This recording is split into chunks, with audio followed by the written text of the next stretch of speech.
The word jihad is mentioned in the Quran about 41 times.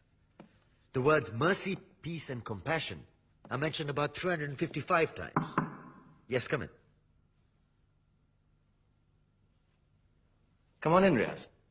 Sit down, please.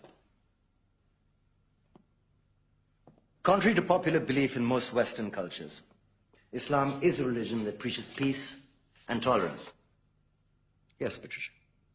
If Islam truly is a religion that preaches peace, then how come the world's most troubled spots, the West Bank, Afghanistan, Pakistan, Iraq, they're all plagued with Islamic terrorism? Well, that depends on your definition of terrorism. Some might argue that the U.S. invasions of countries like Iraq and Afghanistan are also acts of terrorism. Those were acts of war to get rid of despotic regimes. Or a means of getting at a country's oil.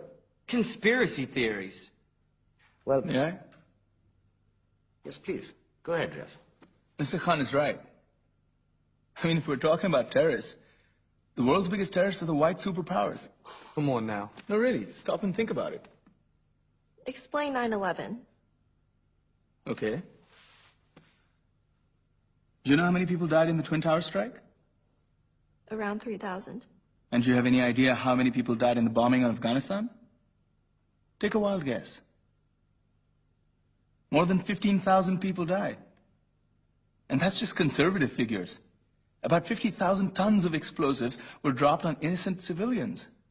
Men, women, children. Yeah, but that was because of the Taliban. Now that you brought it up, did you know that the Taliban was a creation of the CIA to fight the Russians? Whatever. They were still harboring terrorists.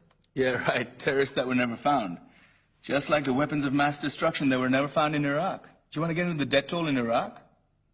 500,000 civilians and counting. And what do Britain and America say when they don't find these weapons? It's simple. They just say sorry.